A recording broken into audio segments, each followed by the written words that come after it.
Parliamentary board द्वारा सर्वसम्मत से श्री अमित भाई शाह को नए राष्ट्रीय अध्यक्ष के रूप में नियुक्त किया गया है। आज अपने दायित्व को मैं यहाँ पर छोड़ रहा हूँ और एक युवा कार्यकर्ता जिसका नाम है श्री अमित शाह, उनके ऊपर राष्ट्रीय अध्यक्ष का दायित्व मैं सौंप रहा हूँ। यह जो अध्यक्ष का पद होता है, यह विक्रमादित्य का सिंहासन है।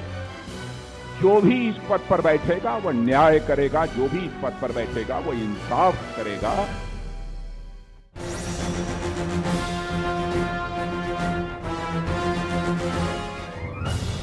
देश की सत्ताधारी पार्टी बीजेपी का नया चेहरा बन गए हैं अमित शाह।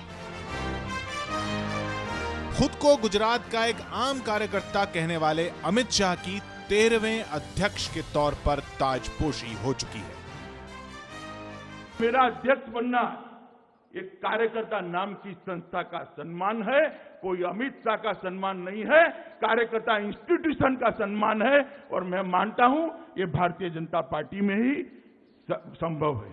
हम भी विचारधारा के लिए जीने की और पार्टी के लिए जीने का लक्ष्य हमारे जीवन का बना सके, ऐसी मैं ईश्वर को प्रार्थना करता हूं। अमित शाह को मिला है देश में सत्ता के शिखर पर पहुंच चुके नरेंद्र मोदी के साथ हर हाल में कदम से कदम मिलाकर चलने का इनाम। ये जोड़ी अब बीजेपी का भविष्य तय करेगी। राजनाथ सिंह जी इस टीम के कैप्टन थे और उनकी कैप्टनशिप में लक्षावधि कार्यकर्ताओं ने ये विजयश्री को प्राप्त किया है और इसके man of the match Shri Amit भाई शाह थे। और शायद अमित भाई राष्ट्रीय टीम में ना आए होते, उत्तर प्रदेश का उनको प्रभार न मिला होता, तो शायद देश उनकी शक्तियों से परिचित नहीं हुआ होता। साल 2014 के चुनाव की ऐतिहासिक जीत के बाद जब नरेंद्र मोदी सत्ता के शिखर पर पहुंचे तो उनके चुनाव अभियान की कमान संभालने वाले अमित शाह को सरकार में कोई पद नहीं दिया गया था। लेकिन उस वक्त ही एबीपी न्यूज ने आपको बता दिया था कि अमित शाह को संगठन में बड़ी जिम्मेदारी दी जाएगी। पिछले महीने इसका ऐलान भी हो गया और आज बाकायदा संविधान के तहत ताजपोशी भी हो गई। अमित शाह को बड़ी जिम्मेदारी भी मिली है और बड़ी चुनौती भी। ताकत मतों की युति से नहीं होती, ताकत पार्टी के सिद्धांतों में होती है, ताकत पार्टी के संगठन में होती है और विजय पार्टी का संगठन पाता है, मतों का योग नहीं पाता। मित्रों, अध्यक्ष के तौर पर अपने पहले ही संदेश में अमित शाह ने संकेत दे दिए हैं कि वो अब बड़ी जिम्मेदारी उठाने के लिए तैयार हैं। सबसे अहम है पार्टी और सरकार के बीच तालमेल। हमारी भूमिका बदली है ना? जरा हाँ या ना तो कहिए। तो हमारी मानसिकता भी बदलनी पड़ेगी।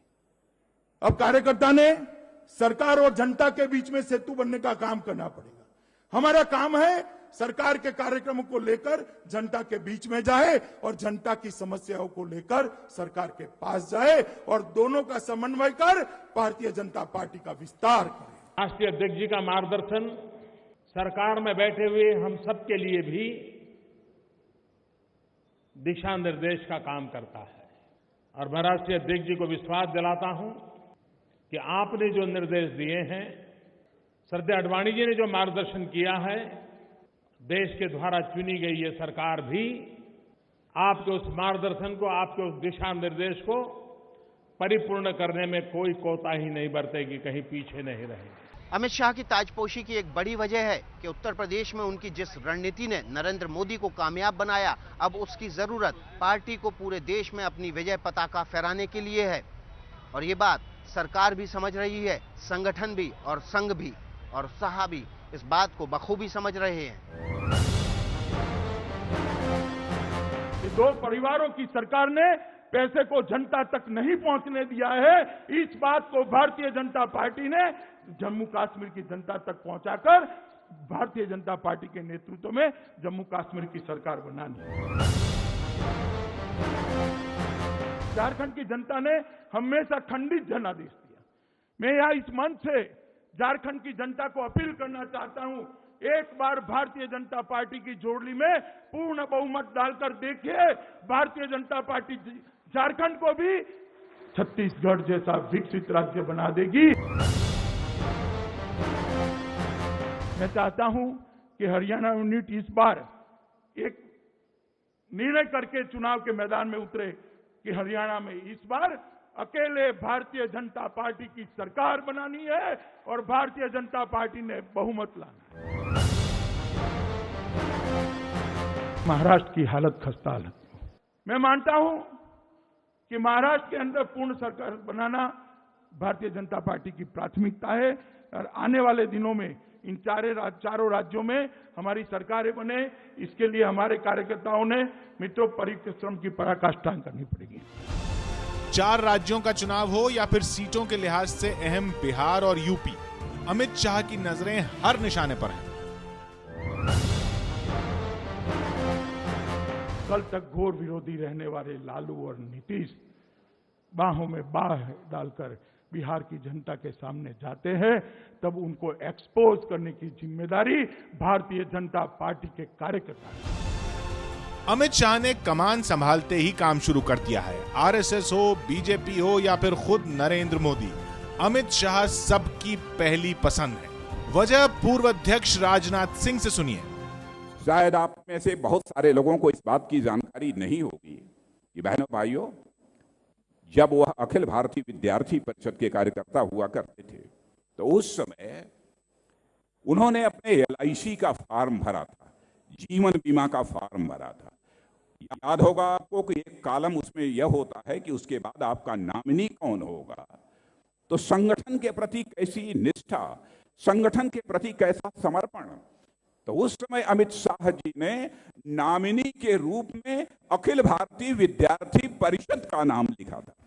एक ऐसे संगठन निष्ठ कार्यकर्ता को हम लोगों ने भारतीय जनता पार्टी की जिम्मेदारी दी है। यूपी में बीजेपी के शानदार प्रदर्शन के बाद से अमित शाह की पार्टी में धाक जम चुकी है, लेकिन इससे पहले गुजरात में उन्हें मास्टर स्ट्रेटेजिस्ट का खिताब हासिल था। दरअसल कैसे बने अमित शाह पार्टी के अहम रणनीतिकार और कैसे वो करीब आए नरेंद्र मोदी के, ये जानने के लिए हमें झांकना पड़ेगा अमित शाह की जिंदगी के उन पन्नों को जिनके बारे में ज्यादातर लोगों को कुछ पता नहीं है। मैंने मेरी यात्रा एक साधारण कार्यकर्ता के रूप में बूथ समिति से शुरू की थी और वहां से अनेक पड़ाव पार करते करते आज मैं यहां तक पहुंचा हूं। 50 साल के अमित शाह का जन्म गांधीनगर के पास मनसा में एक रईस परिवार में हुआ था। कहते हैं उनके पिता अनिल चंद्रा उनके लिए लाखों रुपए के शेयर छोड़ गए थे। शायद यही वजह है कि अमित शाह ने शुरुआत में अपना शेयर ब्रोकर का धंधा जमाया, लेकिन जब उनके तार राष्ट्रीय स्वयंसेवक संघ से जुड़े तो वो संघ के स्वयंसेवक बन गए और फिर संघ के जरिए बीजेपी में एंट्री मारकर बन गए फुल टाइम पॉलिटिशियन। कॉलेज के दिनों में जब अमित शाह ABVP में काम कर रहे थे, उस समय ही एक कुशल संगठनकर्ता के तौर पर उनकी पहचान बन चुकी थी। दरअसल 1982 से 1984 के बीच अमित शाह अहमदाबाद शहर में अखिल भारतीय विद्यार्थी परिषद की इकाई में मंत्री रह चुके थे और इसी दौरान उन्होंने विद्यार्थियों के बीच जिस तरीके से परिषद का काम बढ़ाया, उसकी वजह से उनकी पहचान बनी। बाद में वह युवा मोर्चा में शिफ्ट कर गए।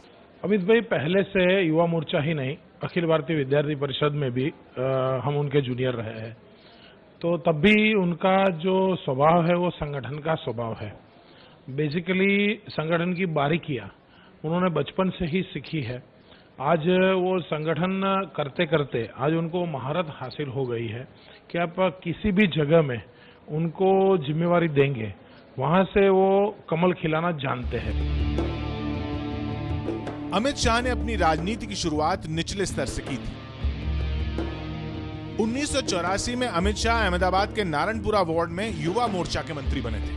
यहां से आगे बढ़ते बढ़ते वो पार्टी की राज्य इकाई में मंत्री, उपाध्यक्ष और महामंत्री बने और फिर 1989 में भारतीय जनता युवा मोर्चा में राष्ट्रीय कोषाध्यक्ष बनाए गए।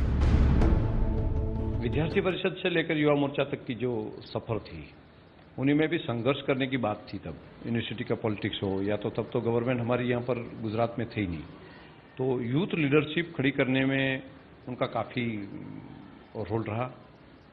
पहले से कार्यकर्ता निर्माण कैसे किया जाता है, उनका बहुत अच्छा स्वभाव था, काफ़ी सक्रियता थी। यहाँ से लेकर ट्रेजरर रहे उस समय पर वहाँ पर दिल्ली में, तो वहाँ पर भी सक्रियता थी। लेकिन गुजरात में काफ़ी बड़ी टीम यूथ की तब अमित भाई ने यहाँ पर खड़ी की, जो अभी मेन पार्टी में है। 1987 में जब नरेंद्र मोदी संघ से बीजेपी में आए, उस वक्त अमित शाह की छवि बीजेपी के अंदर एक कुशल कार्यकर्ता की बन चुकी थी। लेकिन मोदी से अमित शाह की पहली मुलाकात इससे 5 साल पहले यानी 1982 में तब हुई थी जब वो महज 17 साल के थे। युवा मोर्चा में उन्होंने जिस तरह से संगठन की रचना में ड्राइव लिया था, नरेंद्र भाई तब महामंत्री थे और इनके नेतृत्व में उन्होंने युवा मोर्चा के कार्यकर्ता के नाते पूरे राज्य में ऑर्गेनाइजेशन की रचना में बहुत ही एक्टिवली कंट्रीब्यूट किया था। और मैं उस समय जिला के अध्यक्ष के नाते काम कर रहा था, तो इसका मुझे अनुभव भी था कि एक बहुत कुशल तरीके से और परिश्रम लेके संगठन को गढ़ने के काम में उन्होंने अपनी काबिलियत का प्रदर्शन पहली बार किया था।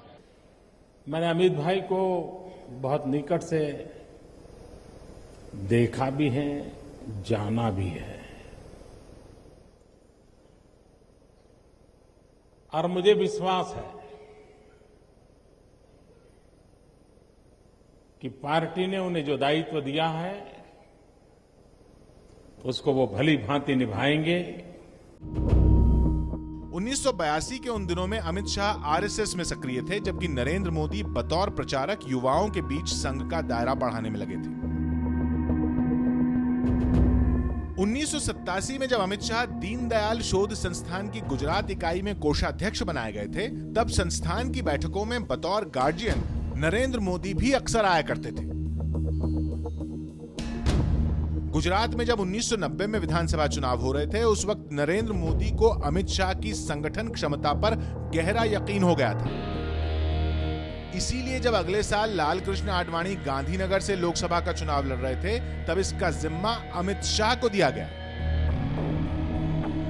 जो गुजरात में जो भी सत्ता का बदलाव है, जो नरेंद्र भाई के आने के बाद हुआ, 85 के बाद का समय, ये मोदी जी का समय है। और मोदी जी के 85 के समय के बाद के जो मुख्य कहते हैं ना कि आयोजन सोचते थे नरेंद्र भाई, पर करने के लिए पीछे में जो उनके मुख्य लोग रहते थे, उनमें हमेशा अमित भाई पहले आगे रहे। गांधीनगर से आडवाणी के चुनाव जीतने के बाद गुजरात बीजेपी में अमित शाह का कद तेजी से बढ़ता चला गया। अमित शाह पार्टी में एक माहिर रणनीतिकार के तौर पर डिमांड में आ गए और इसीलिए 1996 का लोकसभा चुनाव लड़ने के लिए जब अटल बिहारी वाजपेयी ने गुजरात का रुख किया, तो उनके चुनाव मैनेजमेंट को संभालने वाला नाम था अमित शाह। अमित शाह ने वो आडवाणी जी की पूरी इलेक्शन की कैंपेन के मैनेजर और स्ट्रेटेजी सभी और उसकी पूरी कमान वो अमित शाह के पास रही। इस वजह से वो एल.के. आडवाणी जी के भी काफी नजदीक आ गए और आडवाणी जी के भी बहुत एक विश्वासु साथीदार बन गए। तो आडवाणी जी के दिल में भी उनके प्रति बड़ी एक सम्मान की भावना। लेकिन 90 के दशक के उस दौर में जिन दिनों अमित शाह मुख्यमंत्री केशुभाई पटेल के पाले में खड़े नजर आते थे, उस वक्त नरेंद्र मोदी केशुभाई पटेल के मुखर विरोधी बन चुके थे और लगातार केशुभाई की सरकार का विरोध कर रहे थे। करीब 13 साल पहले गुजरात बीजेपी में जब नरेंद्र मोदी बनाम केशुभाई पटेल की जंग छिड़ी थी, तब सियासी हवाओं का रुख भांपने में माहिर अमित शाह ने केशुभाई पटेल का दामन छोड़ मोदी का हाथ थाम लिया था।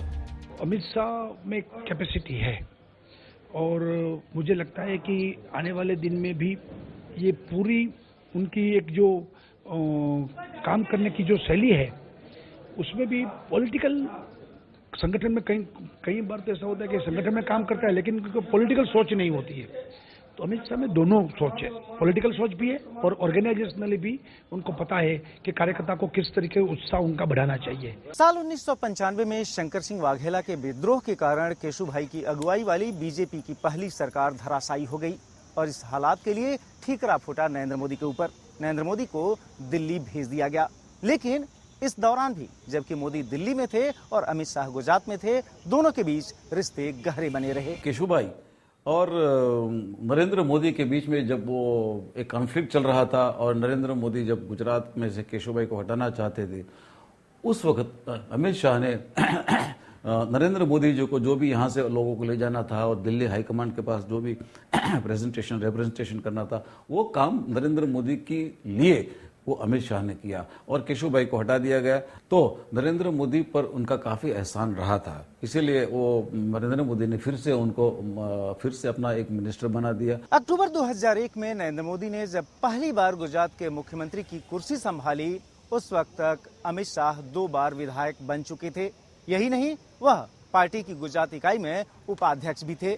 ऐसे में जब नरेंद्र मोदी के लिए पहली बार चुनाव लड़ने का मौका आया, यानी राजकोट 2 विधानसभा सीट से चुनाव लड़ने का, तो उस चुनाव के प्रभारी भी अमित शाह बने। 2002 में जब नरेंद्र मोदी गुजरात के मुख्यमंत्री बने तो अमित शाह उनकी कैबिनेट में सबसे कम उम्र चेहरा थे, लेकिन नरेंद्र मोदी ने अमित शाह को ही सबसे ज्यादा 10 विभाग सौंप दिए। कहा जाता है कि असल में ये मोदी ने अमित शाह को केशु भाई पटेल से बेवफाई करने का इनाम दिया था, क्योंकि 2001 में जब बीजेपी ने मुख्यमंत्री केशु भाई पटेल को हटाकर नरेंद्र मोदी को गुजरात की कमान सौंपी थी, उस वक्त पर्दे के पीछे अमित शाह ने ही नरेंद्र मोदी के लिए दिल्ली में फील्डिंग सजाई थी। मोदी सरकार में सबसे ताकतवर मंत्री रहे हैं अमित शाह। नरेंद्र मोदी को गुजरात वापस लाने में अहमद शाह की भी एक अहम भूमिका थी। तो नरेंद्र मोदी को लगा कि ये बहुत बड़ा स्ट्रेटेजिस्ट है, अगर ये अमित शाह जैसा आदमी हमारे पास रहे तो मतलब कि उनको जो भी पॉलिटिकली जो भी मैनोवर करना था या मैनिपुलेट करना था वो सिर्फ अमित शाह कर सकते थे। और इसीलिए नरेंद्र मोदी के गुजरात में चीफ मिनिस्टर की पोजीशन पे आने के बाद अमित शाह की काफी तरक्की। लेकिन इसे किस्मत कहिए या फिर अमित शाह की मेहनत, अब देश की सत्ताधारी पार्टी की कमान भी उनकी मुट्ठी में आ चुकी है।